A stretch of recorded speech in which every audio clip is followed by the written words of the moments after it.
Bom dia, segundona! Bom dia você que é segunda, que não é segunda, que é horário, o dia que você quer, que você escolhe aqui quando você vai assistir. E a gente deixa isso aqui gravado para você interagir, fazendo o seu tempo, a sua rotina, o seu dia a dia. Então, bom dia, boa tarde, boa noite. A gente está aqui, olha, já vamos direto aqui no nosso capítulo do dia, página 59, preso sob a pedra. Ontem, ou né, sexta-feira, a gente falou sobre o gênio, a importância do gênio estar fora de você e você não se achar um gênio. É na verdade um recurso psicológico, né, que vai ajudar a gente a encarar a genialidade e não achar que nós somos gênios, a encarar. Então ela ajuda na nossa, eh, no nosso ego, quando a gente acha que a gente é a última bolacinha do pacote, e ajuda também quando a gente está se autocomisserando e falando: "Nossa, não sou capaz, não sou isso, não sou aquilo", né, e você fica se martirizando. Então você tá com uma outra entidade aqui na sua frente, juntos. Louros você divide, culpas você divide, perdas e desafios você divide, e é muito melhor ir junto, né, não só com o seu gênio, que não é você, com o seu gênio, né, que você tem, não que você é, e que ele pode dizer tchau e ir embora, então cuida bem dele, e com aqui o pessoal da comunidade do Mabook Club, porque a gente consegue, movimentar, trabalhar, falar, estudar cada vez melhor. Bem, vamos lá para a nossa leitura e nosso quadrinho aqui comigo aqui na bolinha aqui embaixo que vocês conseguem ler mais. Bora sem delongas. Acho que a sociedade fez um grande desserviço aos artistas quando começou a dizer que certas pessoas eram gênios, em vez de tinham gênios. Isso ocorreu na época da Renascença com a ascensão de uma visão de mundo mais racional e humanistas. Os deuses, os mistérios foram perdendo espaço e de repente passamos a atribuir todo o crédito e toda a culpa, viu que eu falei a palavra, da criatividade aos próprios artistas, responsabilizando completamente os frágeis humanos pelos caprichos da inspiração. Hum. Que antes tinha os deuses, né, gente? Quem lembra dos deuses mitológicos, né, da inspiração e tal, isso era atribuído aos deuses, né, essa vinda da inspiração e o humano como se fosse um meio, né, uma forma de, né, então é isso. Logo passamos também a venerar a arte, os artistas, muito além do que deveríamos. A distinção de gênio, assim como as recompensas e o status com frequência associados a ela, elevou os criadores a uma espécie de casta sacerdotal, talvez até de deidades maiores. Menores, desculpa. O que, da maneira como vejo, é muita pressão para meros mortais, por mais talentosos que sejam. É então que os artistas começam a realmente pirar, enlouquecidos, esmagados pelo peso e pela estranheza dos seus dons.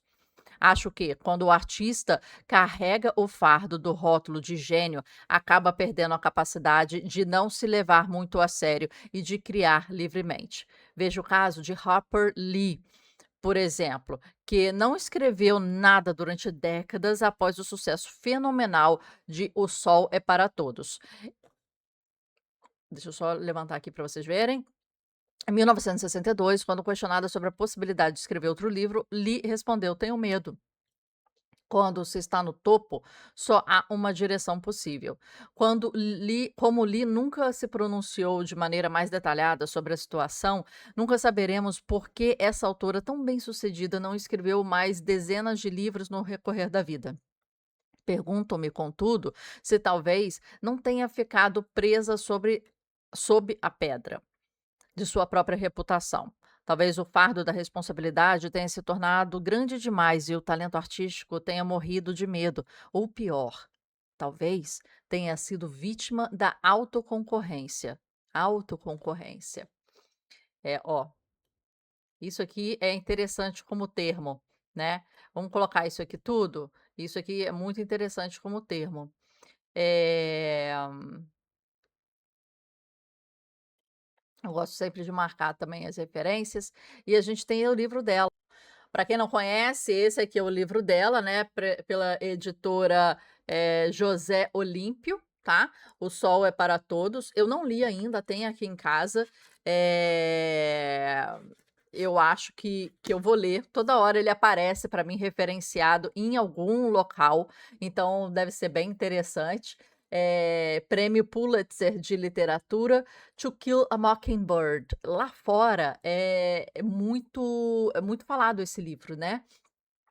O impacto da publicação e da contínua exposição de Um Sol para Todos fez figurar em 10 listas e pesquisas, tendo sido escolhido o livro da Library Journal como o melhor romance do século XX, eleito pelos leitores da Modern Library um dos 100 melhores romances da língua inglesa desde 1900. O livro apareceu pela primeira vez em uma lista feita por bibliotecários em 2006 como o livro que todos deveriam ler antes de morrer, seguido pela Bíblia.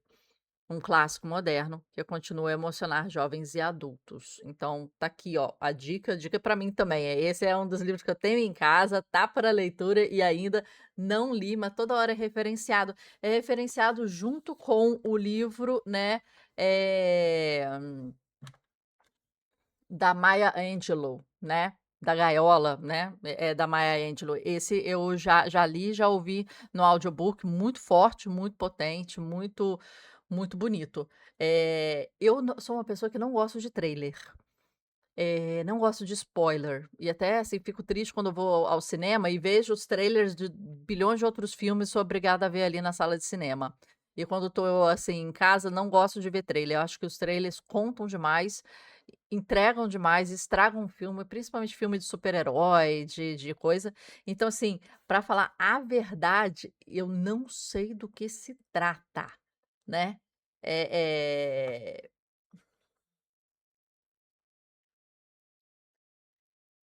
Não sei do que s não sei do que se trata.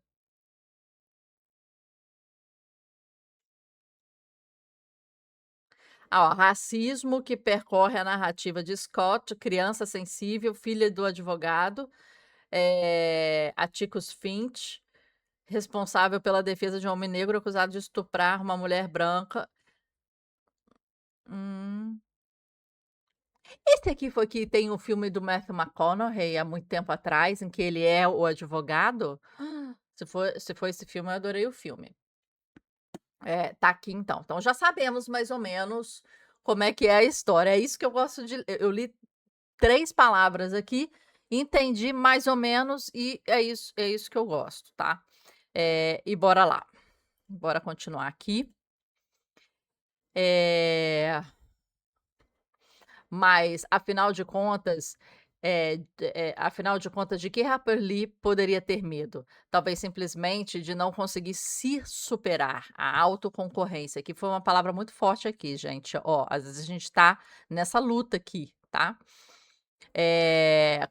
Quanto a ter chegado ao topo e a não ter uma direção possível dali em diante.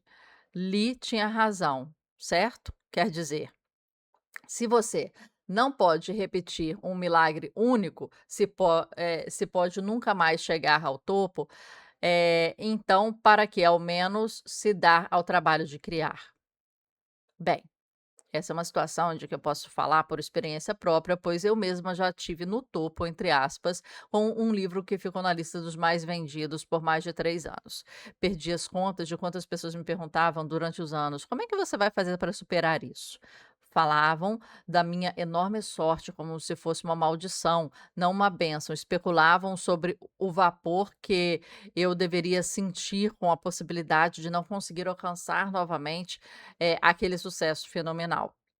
Acontece que essa maneira de pensar pressupõe a existência de um topo e sugere que alcançar esse topo e ficar lá é o único motivo de criar. Esse raciocínio pressupõe que os mistérios da inspiração operam na mesma escala de valores que nós, uma escala humana limitada de sucesso e fracasso, vitórias e derrotas, comparação e competição, comércio e reputação, unidades vendidas e influência exercida.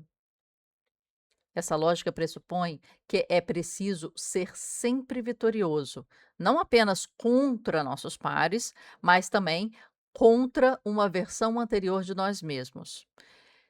E o que é mais perigoso? Esse modo de pensar pressupõe que, se não podemos ganhar, devemos parar de jogar. Vou marcar aqui tudo.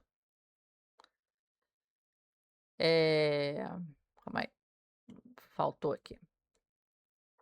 Mas o que tudo isso tem a ver com vocação? Com fazer aquilo que amamos, com a estranha, comunicação entre o humano e o mágico, com a fé, com a glória discreta de, apesar, apenas produzir coisas e compartilhá-las de coração aberto e sem expectativas.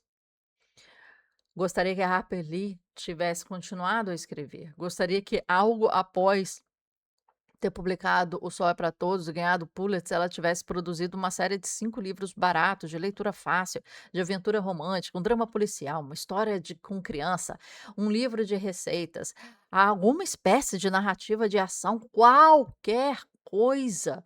Talvez você pense que eu esteja brincando, mas não estou. Imagine o que ela poderia ter criado, mesmo acidentalmente, com a abordagem dessas. No mínimo, poderia ter convencido todo mundo a esquecer que um dia fora Harper Lee, né, poderia ter se convencido a esquecer que um dia fora Harper Lee e poderia ter sido libertador do ponto de vista artístico. É um pouco poético o que ela está falando, né, minha gente, porque a gente sabe que, o artista que tem chega ao topo, e isso eu concordo com o que ela colocou aqui, que topo é esse, que dualidade é essa que a gente vive, de fracasso, sucesso, isso que a gente marcou aqui embaixo, bem marcado, porque que loucura é essa, né, que a gente vive. Deixa eu tirar, que a gente vive aqui, né, dessa dualidade aqui, comércio, reputação, fracasso, sucesso, vitória, derrota, né? Parece que são esses extremos que a gente estava falando antes. E é uma e isso é uma loucura, né? Então, qual que é esse topo? Porque uma história me vem à mente. Corridas. Corridas de, eh eh, curta, distância, sprint. Eh, Numa época, eu acho que era 1940 e pouco, e tinha um corredor americano que ele corria muito rápido. E ele fazia, essa corrida como se fosse o Usain Bolt de hoje. E ele fazia a corrida muito rápido. E bateu o recorde, né. Assim, era todo mundo tentando chegar no recorde dele, mas não conseguindo nunca chegar no recorde dele. Até que teve uma pessoa que foi com o mindset de não bater o recorde dele, mas de colocar uma meta aqui. O recorde do cara que ninguém conseguia passar e uma meta aqui. E aí, numa das provas, ele conseguiu passar, mas conseguiu passar muito. Então as pessoas falam: "Ué, mas o ser humano", a cabeça da época, "mas o ser humano então consegue correr isso?". Porque, o limite estava tido como aqui, o cara que mais corre, ó, ninguém corre mais do que isso, ninguém nem consegue, nem os profissionais chegar mais do que isso. E aquilo estava como uma média limite da humanidade, do ser humano em geral correr. Mas isso não estava acontecendo real. Era um limite colocado, imposto, artificial, porque um cara um dia conseguiu isso e era já difícil. Mas aí depois veio outro, que não entendeu aquilo como um limite, que falou: eu vou trabalhar aqui". E aí ele estourou esse limite, esse recorde, e todo mundo ficou, aquilo foi notícia para tudo quanto é lado, aquilo foi bafafá para tudo quanto é lado, porque na cabeça das pessoas havia um topo, um limite, é como se fosse um teto, que você não consegue passar. Só que esse teto é retrátil, minha gente. Esse teto é retrátil. As pessoas conseguem passar, e o teto consegue se elevar, os níveis conseguem se elevar, e o ser humano vai se potencializando, e os treinamentos vão se afinando, né. E são essas coisas, né. Então assim, a gente viver nessa dualidade aqui,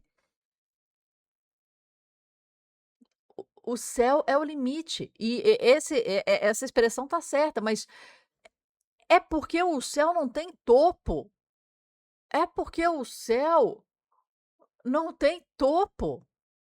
Então, o céu é o limite, é mais ou menos falar que não há limite, porque onde que a gente para o céu? Quando a gente entra na estratosfera? Mas aquilo ali também não é considerado o, sei lá, o fundo do céu e o céu estendido? Ou é quando a gente chega em outro planeta, ou é quando a gente, qual é o limite do céu? Não existe. Então o céu é o limite. E o céu é abstrato no sentido de que a gente não toca, o céu não para a gente como um teto, para, né. Se a gente der um pulo e a gente conseguir bater a nossa cabeça no teto, o teto vai chegar para a gente e vai fazer uma força contrária, né, a gente, né. É a força que a gente faz, é a força que a gente vai receber, a gente vai descer. Agora, a gente pular com a cabeça para o céu, não vai ter essa força, vai estar assim: "Meu filho, vem mais, não para". Vem mais, o teto é fundo. Aqui é teto, minha filha, que não cabe mais. Vai, vai fundo, pula mais alto. Não tem uma força falando: "Aqui é o teto, você brinca até aqui, e se você chegar aqui eu te dou um toco para baixo". Não é isso, é ir além, entende? Então vamos voltar lá. Eh, eu também gostaria de um monte de coisa, de que pessoas tivessem produzido mais, né. E as pessoas não produzem tanto por medo, por insegurança, pelo mercado, pelas pressões, por ego, por tempo, né. No mínimo poderia ter convencido todo mundo a esquecer que um dia fora Harper Lee. Não esquece, não sejamos naíve, inocentes, não. Cara, ontem eu vi a Neve Campbell num trailer, que eu não gosto de ver trailer, mas é Pânico 7. Aí eu fiquei pensando: "Gente, Pânico 7". Eu lembro do Pânico 1. Essa mulher, eu olho pra ela, eu vejo pânico. Tem pessoas que você olha, como é que é o nome daquele cara? Aquele da gente, aquele cara, eh, ai, agora eu perdi. Eh, aquela não é aquela música da cigana? "Quero vê-la sorrir, quero vê-la cantar, quero ver o seu corpo mexer sem parar". Larararam. Esse homem é conhecido como essa música, acabou. Ele pode ter bilhões de músicas, mas ele vai num show: "Quero vê-la sorrir, quero vê-la cantar, quero ver o seu corpo dançar sem parar". Acabou, virou, e é isso, e ele tem que ser feliz com isso, acabou. Tem gente que nem isso consegue. Felizmente, após tantas décadas de silêncio, por fim teremos acesso a um pouco mais da voz de Lee. Há pouco tempo foi descoberto um manuscrito, um romance que ela havia escrito antes do Sol é para Todos. Em outras palavras, um livro produzido antes de o mundo inteiro estar observando e esperando, cheio de expectativa para ver o que ela faria em seguida. Contudo, eu gostaria que alguém tivesse conseguido convencê-la a continuar escrevendo e publicando o resto da vida. Teria sido um presente para o mundo e teria sido um presente para ela também. Poder ter continuado trabalhando como escritora, desfrutando dos prazeres e das satisfações do trabalho, pois, no fim das contas, a criatividade é um presente para o criador, não só para o público. Gostaria que tivesse dado a Ralph Ellison o mesmo tipo de conselho. Escreva qualquer coisa, lance sem ficar pensando muito a respeito. e também a F. Scott Fitzgerald, e a qualquer outro criador, famoso ou não, que acabou desaparecendo sobre a sombra da própria reputação, seja real ou imaginária. Gostaria de alguém lhes tivesse dito que enchesse um monte de páginas com blá blá blá blá blá e as publicassem, e que se dane o resultado. Parece sacrilégio até mesmo sugerir isso? Parece, né? Ótimo. Só porque a criatividade é mística, não quer dizer que não deva ser desmistificada, especialmente se isso significa libertar os artistas das limitações de seus delírios de grandeza, de pânico e de ego. Ó, vamos marcar aqui esse aqui e vamos salvar aqui em cima. Pronto. Finalizamos aqui hoje. Amanhã a gente continua aqui, né? Existem pessoas de uma obra só, existem pessoas de obra, entre aspas, nenhuma, né? Assim, para o grande público.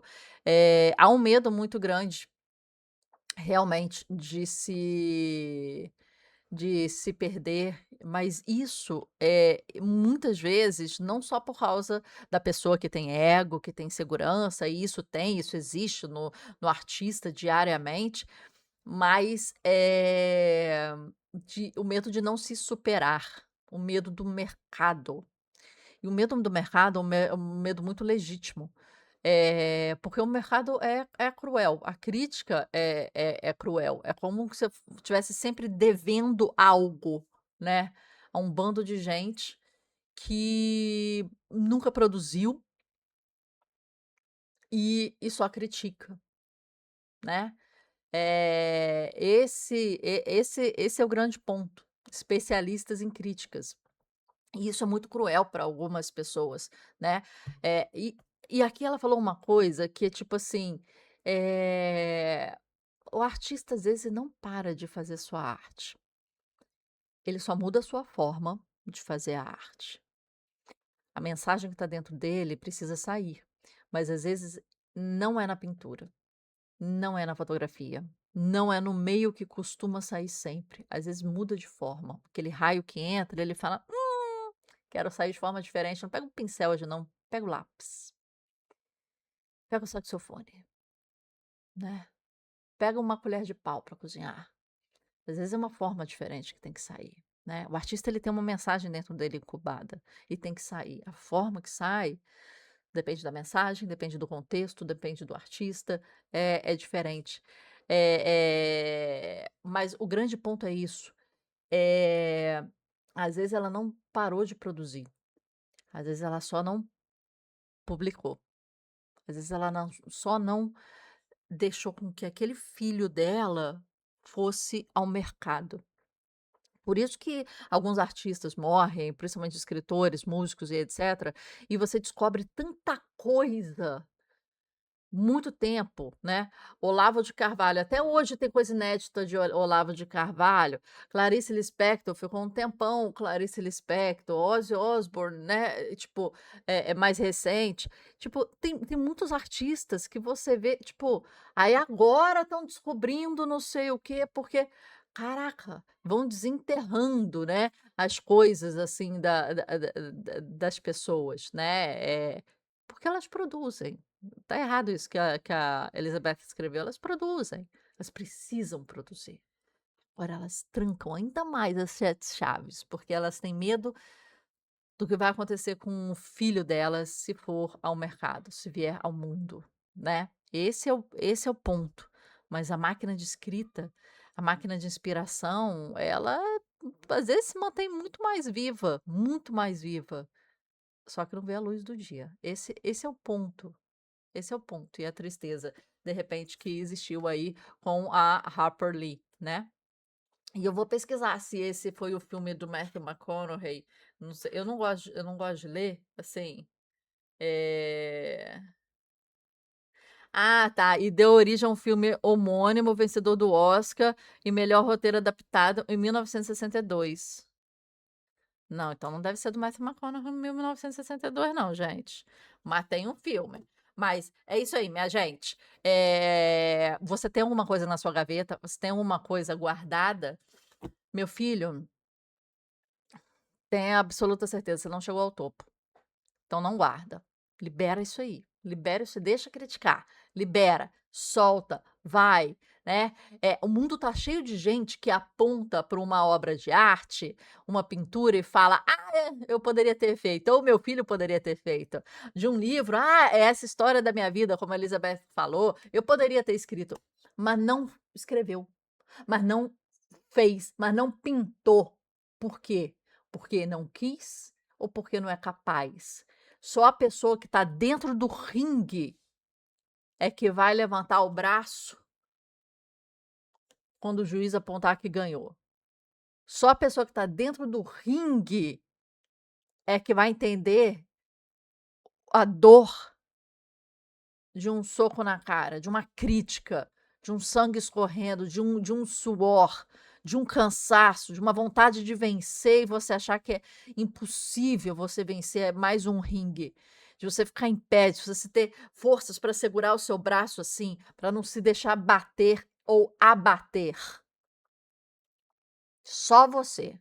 Porque quem tá ali, ó, sentado na arquibancada falando: "Ah, eu lutaria isso aí", não tem coragem de colocar o pé dentro do ringue. Mas você vive no ringue, você fez casa no ringue, você deixou sentar na plateia há muito tempo. E aí a história é diferente. Só que as pessoas do ringue aplaudem, zombam, gritam, e isso impacta você. Tenta criar uma cortina acústica protetora para te proteger. Só quem tá no ringue sabe a dor. Só quem tá no ringue sente o gosto de sangue quando você leva um soco e o sangue escorre. E isso não dá para explicar esse sentimento, né? Só quem é muito abatido sabe a importância que tem quando conseguir levantar a mão dentro do ringue.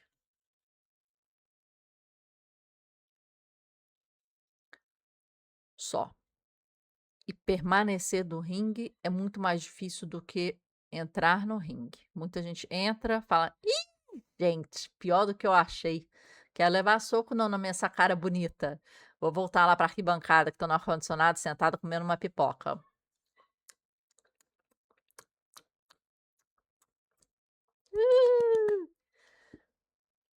É, meu filho, quero que você pense hoje à noite. O exercício de hoje é: você tá no ringue há quanto tempo?